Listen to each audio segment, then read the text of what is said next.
Hey guys, welcome back to Tell Me Everything with Lance, episode 60, and we are live at the Crypto Content Creator Campus. It's a bit of a handful. Yeah. Mouthful. Guys, I'm so excited for today's guest because she is the former head of creator programs at TikTok. That's also a mouthful. I know, by the way, I was like, am I gonna mess that up? Her name is Shadi Nayyer, and I'm so excited to have you on the podcast today. Welcome. I'm so excited to be here. Thank you for having me. Thank you for being here. So my entire podcast is about like women empowerment and talking about all the taboo topics and kind of really giving a space for women to feel empowered through their content, through their voice. So I have a question about content creation. All right, let's jump right in. Okay, let's do it. So what advice would you give for kind of women or really people trying to break through the noise with all the influx of content that we're seeing out there? Yeah, I mean, for anyone really, although, you know, women listen up. 94% of my audience is female. We need more content from the girls, you Agreed.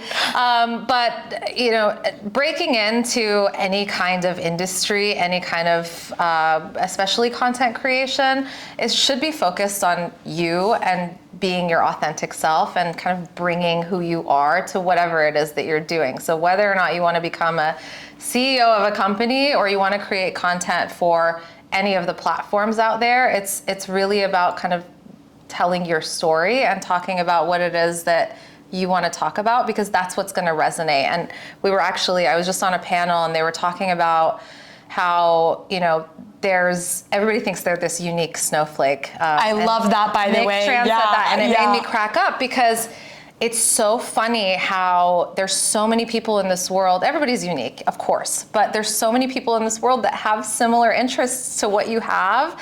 And like, just put it out there. Just make the video, just make the content, just write the post, because somebody somewhere is gonna be interested in that, especially if you're engaging. I think, you know, you have to have a little bit of engagement. You have to have that authenticity, but also do it. Take the first step and actually do it, because you just won't know what works until you test it out and try it and put it out there and put yourself out there. And really it's about taking that first step, but also it's about finding your community and who your people are. You know, 100%. like I love your curly hair. Maybe you're talking about how to style it, and there's all these women that have curly hair that are looking to you and they're like, it's fabulous, it's beautiful, I want to style it like that. Yeah. And you find your niche in that. And it's there's true. so many little niches and rabbit holes that you can go down that are just so special. So I would say, do it, start it, be who you are, be authentic to you, share your voice, share your vision, find your people, and then lean into that and rinse and repeat. I definitely agree with you, but I think so I've had kind of guests on in the past who are content creators, and I always ask them this question. I'm curious from your perspective. We can get a lot of hate comments online. You know, it's something that's just naturally that comes with the space. Unfortunately, and so I started my TikTok career in 2020 when I feel like the whole world did, and I remember only the smart people, right? All the smart people started in 2020. I think so, by the way. I blew up, like I was getting millions and millions of views, and I was doing all the dancing, right? I'm a savage. You know, I was doing I tried to learn Savage so many times. Couldn't? And I will show you some videos from 2020 that are sitting in my drafts that are so embarrassing. Oh my God. My mom just like... Me and my mom did the one with Mamma Mia one night. Oh my God. We had like water in our glass instead of wine, obviously. Yeah. But when I was doing all these TikTok like dance videos, I was getting like a lot of hate. I'm like, can everyone relax? And it can sometimes get to you as a content creator, small, big, 100 followers, millions. I'm interested from your perspective, what advice could you give to content creators to kind of still be that authentic self to what your voice is, and kind of to drown that out? Drown out negativity. Okay. So, you know, first of all, a lot of these platforms have ways that you can protect yourself and protect your peace. So I would say understand what those options are and lean into that. So on TikTok, you can, you know, block out certain keywords. You can, you know, block people that are being a little bit hateful. But, you know, at the end of the day, it's really tough, and there's a lot of people out there that are gonna be hateful and gonna be mean and gonna be rude, and you kind of just have to lean into your community and lean into the people that aren't and are supporting you, and find the community of followers and people that are really in it with you and will be there for you, and look at those positive comments and kind of thrive off of that, but also leaning into your kind of creator communities as well, people that also create content that understand what you are going through and have been through that and are dealing with similar issues. And I think I've seen, I work with creators, and them kind of talking through that experience and being able to joke about it and move on from it and kind of shake it off. And I know that's hard to say and hard to do at times, and it takes a lot of, I think, practice and effort. But really, that's the only way, because there's always going to be negativity, and there's always going to be shitty people. Sorry. No, we can swear on this podcast. Okay. We can swear on this podcast. So, you can't stop them. I know. So you can do the things that you can take the precautions and find your people. And try and laugh about it. And try and let it, and also, we talk a lot about mental health within the creator community and the creator economy. Take the time that you need to support you and to take a break from it. So something goes viral and you're getting a lot of hate, you're getting a lot of negativity, take a break. It's okay. It's people think that they have to be pumping out content all the time if they're a creator. No, your community will be there when you come back. It's okay to take a step back and refresh yourself and be there for you. Go to the spa, get a scrub, my favorite pastime. I love it. And then come back and be refreshed, and you'll be able to manage and deal with those things a lot better if you have the energy to do it. Yeah, I think a lot of creators now are normalizing putting your mental health first. Like, it's okay if you take a break. It's okay if there's one day that you don't go on your phone, I feel like there's passion and happiness that comes in that content creation. Definitely. And I feel even with the podcast and stuff, the minute that's kind of lost, you don't feel the motivation to want to do it anymore. Yeah. So I think making sure that you're taking those breaks is so important. Yeah. And finding the oh, I lost my train of thought. It's okay. I can edit this. We're talking about mental health, taking risks. I don't remember what my point was. That's okay. We can move on.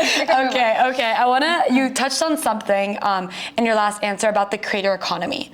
As Dubai is booming. There's so many initiatives in this region, especially the UAE, about empowering content creators. Even we have visas and licensing for gamers, Twitch gamers and gamers. Well, how do you see the future of the creator economy in the region and then globally? Wow. I mean, I think there's so much potential. Yeah. I think if you look at, the US and how creators have grown, not only on Twitch, on TikTok, on YouTube, it's ever changing and it's very dynamic. And I think, US creators specifically will look to other regions to see what's happening there, what they can lean in on. And I would recommend that people in the Middle East and in Dubai and in this region look to other areas and see what's thriving, what's growing there, and how to lean in on those trends and how to kind of dive in on what's exciting. But also, being able to see that there's this rocket ship happening here and riding it. I think taking the leap. Yeah. I'm mixing up all of my sayings. Taking the leap, getting on the rocket ship, doing all of the things diving into it head first and really being leaned in when you see a boom is really important. And I would say, diversifying across platforms too is really important. So there may be a boom on TikTok right now and not, YouTube yet. But that might come later. So being able to kind of understand where your niche lives and where you would want to lean in a little bit and kind of testing that out and being kind of a first adopter or a first person in that space, on that platform, whatever it maybe. Yeah. I have a question now about crypto. I'm not going to ask you anything technical. Don't worry. Okay. She's like, Thank what God. the hell are you going to ask me now? What the hell are you going to ask me? So we are at the Crypto Content Creator Yes, Campus. we are. I did listen to your panel just right before this. I was like taking notes. I was like, what are they saying? Taking notes. I had my notepad out. But I'm curious about your perspective on the intersection of crypto and content creation, because we do see a lot of these like KOLs and influencers on TikTok. I mean, I follow them as well, that are like talking about, not like giving like financial advice, but like kind of educational in a way about what crypto is, what is Web3. From your perspective, how have you seen the power of content creation and crypto intersect? I think educational content is going to be the future of what content creation in the finance and crypto and Web3 and AI industry. Emerging tech. I think it's going to shake things up, and I think if you, as a crypto content creator, could lean into educational content, and to your point, not necessarily financial advice, not necessarily things that are kind of a little shaky, but really helping people understand what this industry is, the new world is, what is happening with it, what the future looks like, and building kind of an educational platform. I think you can be an investor. I think you can be building a Web3 platform. I think you can be doing a lot of things, but leaning into the educational side, for me, at least that's my point of view and my opinion, I think that's going to really set people apart as creators in the space. And I know, many platforms, YouTube, TikTok, are leaning into educational content and really bullish on it. So, bullish, she used to Web3, right? She said bullish. There you go. You used bullish. She's a crypto girl. Yeah, crypto girly pop.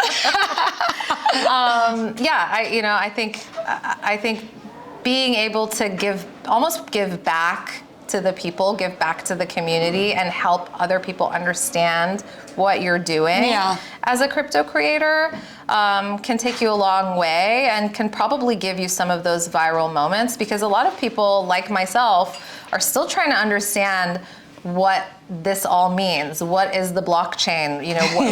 What is it? So help me understand it. You're like, help me become a better investor. Like, I own Bitcoin, but what the hell do I do with it? How do I what? What's next? And so rather than kind of leaning in on specific coins or finance, lean in on just background and building people's kind of knowledge base. Yeah, no, I definitely agree. I'm curious to know, I'm mindful of time, but I'm curious to know your journey to TikTok and Twitch. Like, how did that start for you? Like, what did you study to kind of go into this field? I'm just so curious. Oh my God, I studied nothing that has to do with any of this, which is the funniest part, and it's actually advice I give to friends with kids that are going to university, that like, it doesn't really, at least in the US, unless you're becoming a doctor I don't know, doing something really specific in engineering, like, it doesn't really matter what you study. I got very lucky, honestly. I I grew up in the Silicon Valley, so you're just kind of like surrounded by it. You're just there. Totally, my dad was an entrepreneur, and so I got to see him build a couple of companies, sell them, and just be in the space. And then I started working at startups, and I started building a network and kind of getting into a very technical tech kind of community. And a lot of what, brought me to where I am today, or, where I was most recently at TikTok, was my network. So I went to a startup. I had an amazing mentor, amazing leader who introduced me to Katie Penn, who's actually here at this conference too. I'm interviewing her tomorrow. Oh, amazing. Yeah. She's wonderful, has been a mentor to me, but he introduced me to her. She happened to be at Twitch at the time. And she was out on maternity leave, and she told her team to reach out to me. They never did. Okay. I forgot. Yeah. I took another job, and I was actually in food tech, which I thought I was interested in because I'm interested in food. I'm a foodie. hated that job. Oh, okay, Terrible. fair enough. Like just the dynamics of, I was on the marketing team, sales, marketing. It was just like tension and like just not the place for me. Katie came back from maternity leave. She sent me a note. She's like, I'm so sorry that my team never reached out to you. And the only reason she did that was because I came highly recommended from her old boss from when she worked at Salesforce. Okay. So we connected right away. We, hit it off. And she's like, come in for interviews. I interviewed, and I don't know, snap, kick, and a hop, and I was at Twitch a couple weeks later. Oh my God. And had an amazing ride there and really leaned in on community and community development and what that looks like for Twitch streamers and Twitch developers. So because of my technical background and my background in kind of these tech spaces, I worked with Katie both on the developer side and the creator side. And then it was 2020 and TikTok came knocking. Oh my gosh, what timing. What timing. It was such a wild ride. And even similarly, when I joined Twitch, there was a very famous cultural moment in time with Ninja and Drake where they streamed together and kind of Twitch really blew up. And I had just joined like maybe 2-3 weeks prior to that. So being able to see that hyper growth and then leaving Twitch to go to TikTok because we had this very niche experience with creators. And the creator economy then was pretty small. And I feel like TikTok really changed the game. 100%. And I'm excited that I, and blessed and just like so grateful to have been a part of that at both companies. And we hit hyper growth at TikTok too. And I got to see the platform grow. I got to see the creator space grow. And I got to see the creator economy completely shift and change as well. Not just at TikTok. We saw other platforms kind of taking pieces of what we were building there and, building off of that. And I think it was a change for the better for creators, which is really great. That's awesome. Well, thank you, Shadi, so much for coming on the show. Thank you so much. Guys, don't forget, subscribe, follow. See y'all next week. Bye. Bye. Thanks.